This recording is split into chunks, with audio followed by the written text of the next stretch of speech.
বাংলাদেশের কোনো television channel আইপিএলের খেলা সম্প্রচার করতে পারবে না। কোনো গণমাধ্যমে আইপিএলের কোনো সংবাদ পরিবেশন করা যাবে না। এই মর্মে একটি সরকারি নির্দেশ জারি করেছিল না বাংলাদেশ সরকারের তথ্য ও সম্প্রচার মন্ত্রণালয় গত 5ই জানুয়ারি। এরপর তো জল অনেক দূর গড়িয়েছে, সময় পেরিয়ে গেছে 2 মাসের বেশি। বাংলাদেশের অন্তর্বর্তীকালীন সরকারের কাল পেরিয়ে আমরা এখন একটা নির্বাচিত সরকারের সময়ে আছি। টি-20 বিশ্বকাপটা বাংলাদেশ জাতীয় ক্রিকেট দলেরও খেলা হয়নি। এত কিছু হয়ে যাবার পরে আগামী 28 মার্চ থেকে যে আইপিএলটা শুরু হচ্ছে, সেইখানটাতে আমার দাবিটা খুবই সহজ। সরকারের যে নিষেধাজ্ঞা রয়েছে আইপিএল সম্প্রচারে, সেই নিষেধাজ্ঞাটা তুলে নেওয়া হোক। বাংলাদেশ সরকার এই নিষেধাজ্ঞাটা যেন তুলে নেয়, সেই অনুরোধটা, সেই দাবিটাই আমি আমাদের এই প্ল্যাটফর্ম থেকে জানাচ্ছি। কেন সেই আলোচনাটা একটু করতে চাই। একটা কারণ খুব প্লেন অ্যান্ড সিম্পল।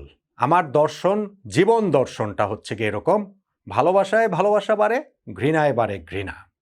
আপনি ঘৃণার চাষাবাদ যত করবেন, সেইটা তত বেশি করে বাড়তে থাকবে। আপনার ব্যক্তি জীবনে হতে পারে, আপনার কর্মজীবনে হতে পারে, এইটা আপনার সামাজিক জীবনে হতে পারে, এইটা রাষ্ট্র ব্যবস্থার ক্ষেত্রে হতে পারে। সব ক্ষেত্রেই আমার কাছে মনে হয় যে এটা খুবই সিম্পল একটা দর্শন। এখন যখন আমাদেরকে এইরকম একটা নির্দেশনার মধ্যে পড়তে হয়েছিল, আইপিএল এর খেলা নিষিদ্ধ করে দিয়েছিল, সেইটার আসলে মূল জায়গাটা কোথায় ছিল? ঘৃণা, অ্যাবসলিউটলি ঘৃণা। আপনাদের নিশ্চয়ই মনে রয়েছে যে মুস্তাফিজুর রহমানকে আইপিএল এর দল কলকাতা নাইট রাইডার্স থেকে বাদ দেওয়া হয়েছিল, এবং সেইটা অবশ্যই ভারত ক্রিকেট বোর্ড বাদ দেয়নি, তাদের সরকারি তরফ থেকে কোনো সিগন্যাল পেয়ে সেই বাদটা দেওয়া হয়েছিল, এবং সেখানেও রাজনৈতিক খেলাটাই ছিল মুখ্য। তার প্রতিক্রিয়া বাংলাদেশ যেভাবে দেখিয়েছে, বাংলাদেশের অন্তর্বর্তীকালীন সরকার যেভাবে দেখিয়েছে, সেইটাও আসলে ছিল পুরোপুরি রাজনৈতিক উদ্দেশ্য প্রণোদিত। আমাদের তৎকালীন যুব ক্রীড়া মন্ত্রণালয়ের উপদেষ্টা ডক্টর আসিফ নজরুল, তিনি নিজের ভেরিফাইড ফেসবুক পেজে স্ট্যাটাস দিলেন যে আমি তথ্য সম্প্রচার মন্ত্রণালয়কে অনুরোধ করব বাংলাদেশে যেন আইপিএল এর খেলা নিষিদ্ধ করা হয়, যেহেতু মুস্তাফিজকে তারা বাদ দিয়েছে। বাংলাদেশের সেই তথ্য সম্প্রচার মন্ত্রণালয় তারা আবার একদিনের মধ্যেই এই বিভিন্ন আইনি দিক পর্যালোচনা করবেন, ওই তথ্য উপদেষ্টা তিনি সেটা বললেন, তারপরে ঠিকই আসলে আইপিএলেরটা এটা বাংলাদেশের সম্প্রচার নিষিদ্ধ করে দিল, এবং সেইখানটাতে স্পেসিফিক্যালি বলাই হলো যে জনস্বার্থের জন্য সেটা করা হচ্ছে। এইখানটাতে যেহেতু মুস্তাফিজুর রহমানকে বাদ দিয়েছে, এর যৌক্তিক কারণে ব্লা ব্লা ব্লা ইত্যাদি।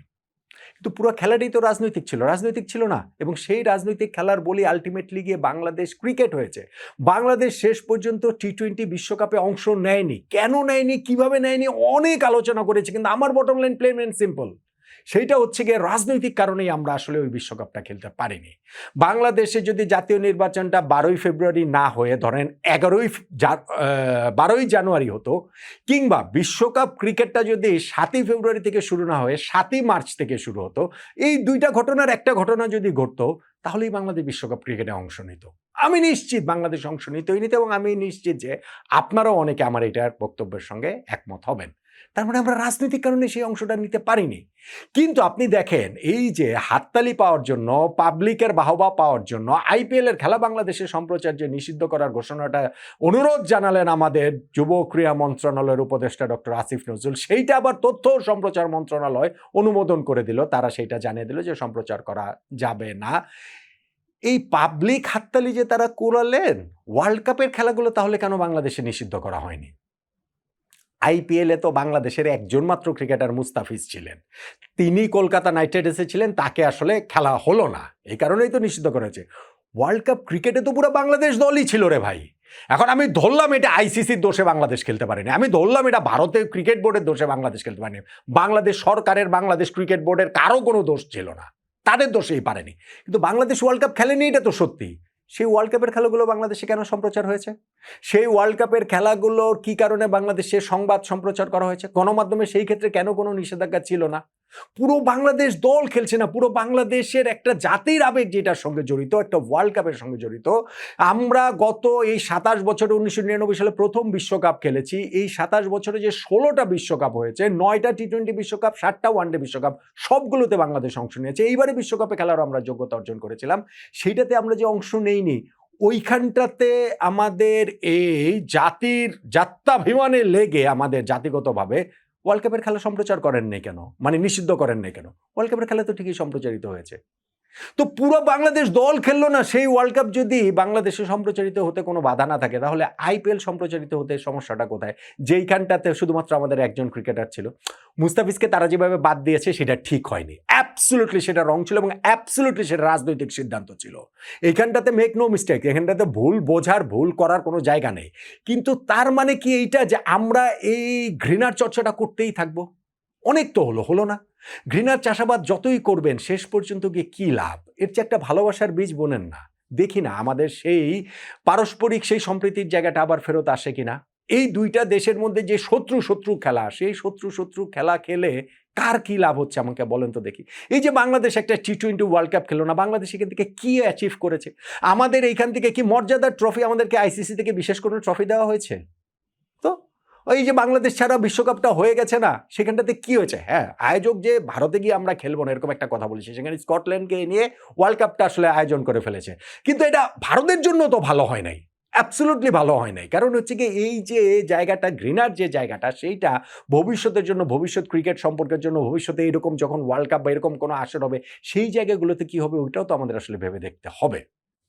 ঠিক আছে, বাংলাদেশে তখন একটা বিশেষ পরিস্থিতি ছিল, বাংলাদেশে তখন অন্তর্বর্তীকালীন সরকার ছিল এবং সেই সরকারের ক্রিকেটের প্রতি মনোভাবটা কি সেটা আমরা জানি। আমরা আনঅফিসিয়ালি জানি, যেমন ঠিক তেমনি আমরা অফিসিয়ালেও জানি যে তৎকালীন যুব ক্রীড়া মন্ত্রণালয়ের উপদেষ্টা ডক্টর আসিফ নজরুলের ক্রিকেট বিদ্বেষটা, তিনি যেমন বলেছিলেন যে পার্শ্ববর্তী একটা দেশের হেজিমনি আমাদের উপরে চাপিয়ে দেওয়ার অংশ হিসেবে ক্রিকেট খেলাটাকে প্রমোট করা হয়েছে, ফুটবলটাকে মেরে ফেলা হয়েছে। এবং সেইটা তিনি পার্শ্ববর্তী দেশ মানে ভারতের কথাই বুঝিয়েছেন। পার্শ্ববর্তী দেশ মানে তো তিনি আর নেপালের কথা বুঝান নাই, ভুটানের কথা বুঝান নাই, ভারতের কথাই তিনি বুঝিয়েছেন। ফলে সেই ক্রীড়া উপদেষ্টা যখন ছিলেন, তিনি তার রাজনৈতিক স্বার্থ হাসিলের জন্য যা করার সেটাই করেছেন। আইপিএল নিষিদ্ধ করেছেন, বাংলাদেশের ওয়ার্ল্ড কাপ যেন ফাইনালি খেলতে না পারে সেটা এনশিওর করার চেষ্টা করেছেন, বাংলাদেশ ক্রিকেট ধ্বংসের নীল নকশাটা মোটামুটি করে ফেলেছিলেন। কিন্তু যেহেতু 12ই ফেব্রুয়ারি নির্বাচন পরবর্তী সময়ে তাদের ওই নীল নকশাটা খুব কাজ করছে না সেই নির্বাচনের রেজাল্টের কারণে, এখন তো আমরা সেই আশাটা করতেই পারি যে দুই দেশের মধ্যকার সম্পর্কটা সহজ হোক, স্বাভাবিক হোক এবং সেই ক্ষেত্রে ওই পিংপং ডিপ্লোমেসির মতো ক্রিকেট ডিপ্লোমেসিটা ওই ক্ষেত্রে একটা গুরুত্বপূর্ণ রোল প্লে করতে পারে। এবং সেই জায়গাটা থেকে আমি গতকালকেও একটা ভিডিও করছিলাম, সেখানটাতেও বলেছিলাম, আমি আজকেও সেই জায়গাটাতেই বলছি যে আইপিএল এর খেলার সম্প্রচারে যে নিষেধাজ্ঞা বাংলাদেশে রয়েছে সেইটা সরকার তুলে নিক, তাহলে দুই দেশের সম্পর্ক সহজ স্বাভাবিক হওয়ার ক্ষেত্রে বাংলাদেশ ভারতের একটা বড় পদক্ষেপ হবে।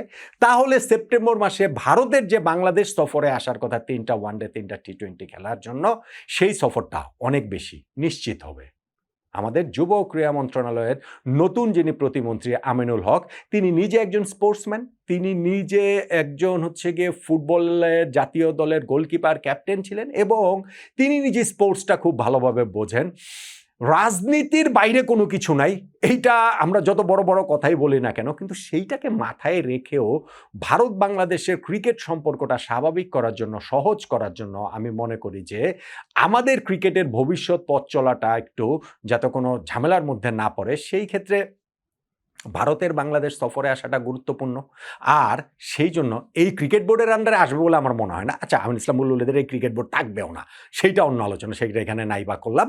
কিন্তু আমি মনে করি যে আইপিএল এর যেহেতু এই মাসের 28 তারিখ থেকে, খুব সামনেই এইটা, আর মাত্র 2-2.5 সপ্তাহ পরেই, সো আইপিএল এর খেলা সম্প্রচারে যে নিষেধাজ্ঞা বাংলাদেশে রয়েছে সেই নিষেধাজ্ঞাটা তুলে নেওয়া হোক, তাহলে বাংলাদেশ ভারত ক্রিকেট সম্পর্কটা আবারও সহজ স্বাভাবিক হওয়ার দিকে এগোবে। ভাই, বিশ্বকাপ ক্রিকেটে বাংলাদেশ খেলেনি, আমাদের দর্শকরা কি বিশ্বকাপের খেলা দেখে নাই? আমাদের 2টা টেলিভিশন চ্যানেলে যে বিশ্বকাপের খেলা সম্প্রচার হয়েছে সেই জায়গাটাতে আমরা দেখি নাই। বাংলাদেশ ছাড়া ওয়ার্ল্ড ক্রিকেটে নাকি দর্শক নাই হয়ে যাবে। আমাদের বুলবুল ভাই বলেছিলেন না যে এইখানে হচ্ছে গিয়ে 200 মিলিয়ন দর্শক রয়েছে, তাদেরকে ছাড়া ওয়ার্ল্ড ক্রিকেট কিভাবে কি করবে? আমি তো দেখছিলাম যে ওয়ার্ল্ড কাপ ফাইনালটা হয়েছে ভারত আর নিউজিল্যান্ডের মধ্যে, ওইখানে লাইভ স্ট্রিমিং যে করছে জিও হটস্টার, তাদের ফাইনালের ওই পুরস্কার বিতরণের সময় অ্যাট এ টাইম দর্শক ছিলেন হচ্ছে গিয়ে 82,10,00,000। আমরা যে এত বড় বড় কথা বলি, শুধু শুধু বড় বড় কথা বলে লাভ নাই। বাংলাদেশের মানুষের একটা বিরাট ক্রিকেট প্রেম রয়েছে, অসাধারণ ক্রিকেট প্রেম রয়েছে, কিন্তু সেইটাকে জিম্মি করে রাজনৈতিক স্বার্থ হাসিলের যে চেষ্টাটা হয়েছে, সেই চেষ্টার অংশ হিসেবে বাংলাদেশ বিশ্বকাপটাতে খেলতে পারেনি। এখন এই ঘৃণার চাষাবাদটা আমরা বন্ধ করে ভালোবাসার বীজটা বপন করি। আমি মনে করি যে বাংলাদেশ ভারত দুই দেশের মধ্যকার যে সম্পর্কের জায়গাটা সহজ করা, স্বাভাবিক করা, সম্প্রীতির সেই জায়গাটাতে আবার নিয়ে যাবার ক্ষেত্রে ক্রিকেট একটা গুরুত্বপূর্ণ রোল প্লে করতে পারে, এবং সেই ক্ষেত্রে আইপিএলের খেলার যে নিষেধাজ্ঞা, সম্প্রচারের সংবাদ পরিবেশনের যে নিষেধাজ্ঞা বাংলাদেশে রয়েছে, বাংলাদেশ সরকারের উচিত সেইটা নিষেধাজ্ঞাটা তুলে নেওয়া। আমি আমাদের প্ল্যাটফর্ম থেকে সেই দাবির জায়গাটা জানিয়ে যাচ্ছি। আপনি কি আমার এই দাবির সঙ্গে একমত না? বলুন তো দেখি।